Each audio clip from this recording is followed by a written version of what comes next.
Assalamualaikum, kembali lagi di channel Jeritan Horor yang akan menceritakan kisah-kisah horor yang diangkat berdasarkan dari narasumber. Cerita kali ini berjudul Misteri Santet Bola Api yang diangkat dari Cie Aniloa, dan tidak berlama-lama lagi langsung saja ke ceritanya cekidot. Hujan yang turun sejak sore membuat cuaca terasa dingin, apalagi bagi penduduk kampung yang tinggal di bawah kaki Gunung Ciremai. Pintu-pintu rumah sudah tertutup rapat sejak menjelang waktu maghrib. Seperti halnya dengan Surya dan istrinya yang memilih menghangatkan tubuh di bawah selimut. "Sakit, Kang?" Arum yang sedang tidur di samping suaminya terbangun karena merasakan sakit yang teramat di sekitar perut dan pinggang. "Kenapa, Bu? Apanya yang sakit?" tanya Surya sambil mengucek mata. Surya yang tidur sejak habis sholat Isya terbangun saat mendengar rintihan kesakitan istrinya yang sedang hamil tua. "Jangan-jangan ibu sudah mau melahirkan?" Surya menyingkap selimutnya dan mengelus perut istrinya yang besar. "Enggak tahu, Kang. Rasanya sakit sekali. Menurut bidan desa, ibu melahirkan sekitar 2 mingguan lagi." Arum mengatur napas agar bisa meringankan rasa sakitnya. Surya melirik jam tua yang menempel pada dinding kamarnya. Waktu menunjukkan pukul 11 malam. "Ini Titin, Kang." Titin, adik perempuan Surya yang malam itu bermaksud ke kamar mandi, berhenti di depan kamar kakaknya karena mendengar suara rintihan dan Arum. "Masuk saja, Tin, pintunya tidak dikunci." Titin pun mendorong pintu kamar kakaknya dengan hati-hati. "Astagfirullah. Diherem kenapa, Kak? Titan mengampiri kakak keparnya." Akang juga tidak tahu. Tadi sebelum tidur, Arum baik-baik saja. "Teteh, apa yang dirasa?" Titin duduk di samping Arum yang sedang memegangi area perut dan pinggang. "Perut sama pinggang teteh sakit dan panas, Tin. Percis seperti waktu mau melahiran Gladys," jawab Arum sambil meringis menahan sakit. "Jangan-jangan teteh mau melahirkan?" Menurut bidan desa, teteh MU melahirkan antara 2 mingguan lagi. "Bagaimana ini? Mana jarak ke bidan desa jauh. Tahu bakal begini tadi akang pinjam mobil bos." Surya mengaruk kepalanya yang tidak gatal. "Titin banggungkan emak." "Ya, Kang." Takutnya perkiraan bidan desa salah. "Titan minatap kakaknya." "Bagaimana baiknya saja, Tin?" Terus terang akang bingung. Untung Gladys sudah tidur sama eyangnya.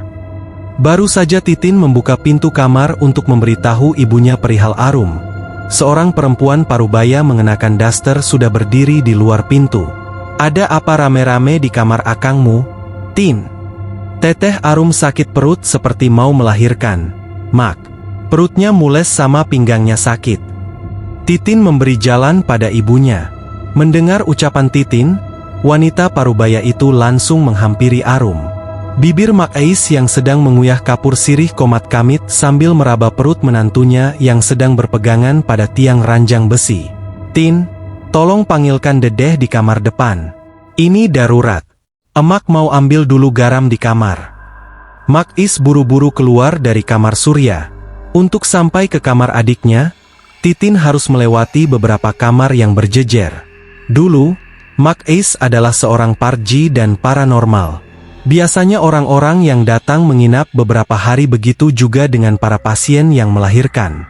Sampai di depan kamar adiknya, Titin mendengar suara perempuan sedang membaca Al-Quran. "Dek, maaf mengganggu." Titin mengetuk pintu kamar adiknya pelan. "Iya, Teh. Ada apa? Kok belum tidur?" Seorang wanita cantik yang masih mengenakan mukena membuka pintu kamar. "Belum deh. Sekarang kita ke kamar Kang Surya. Emak menyuruh kita berkumpul di sana. Teh Arum dari tadi sakit perut." Titin menarik tangan adiknya. Arum yang merasa perutnya sudah tidak terlalu sakit turun dari ranjang. Surya pun dengan sigap membantu istrinya.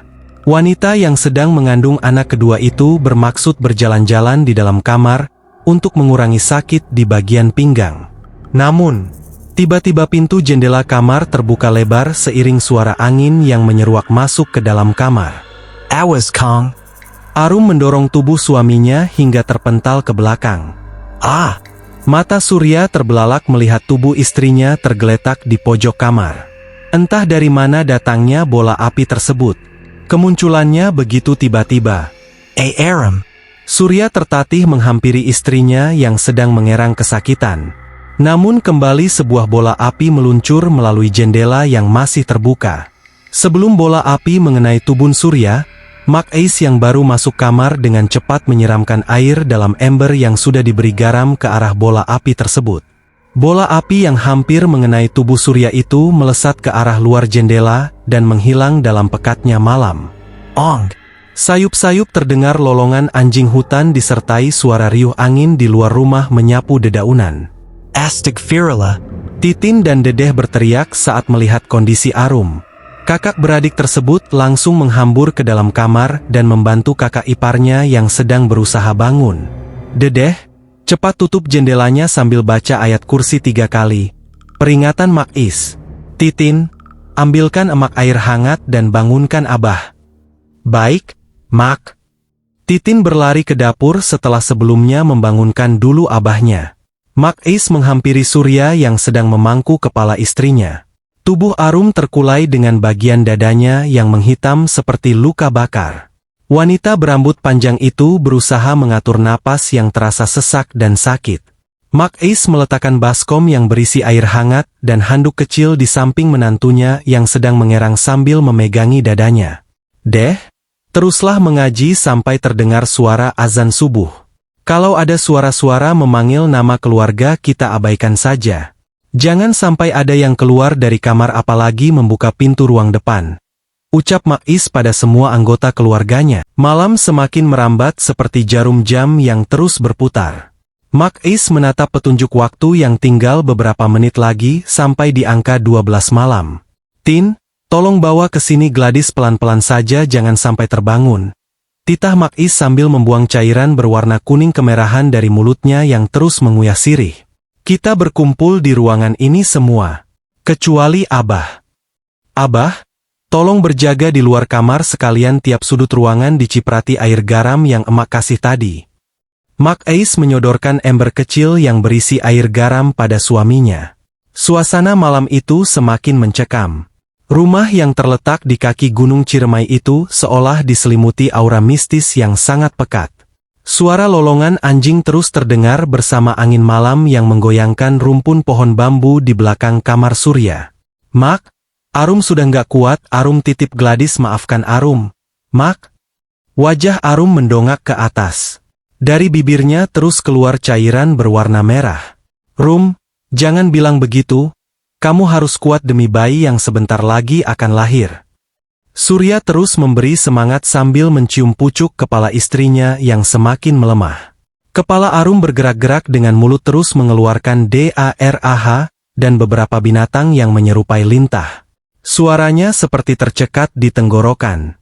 Allahu Akbar. Arum berteriak menyebut asma Allah. Kepalanya mendongak sambil berusaha mengumpulkan tenaga. Kedua tangannya mencengkram lututnya yang ditekuk. Suara tangis bayi terdengar membelah malam yang sesaat terasa sepi. Namun begitu jarum jam dinding menunjukkan pukul 12 malam. Mendadak angin berhembus dengan kencang.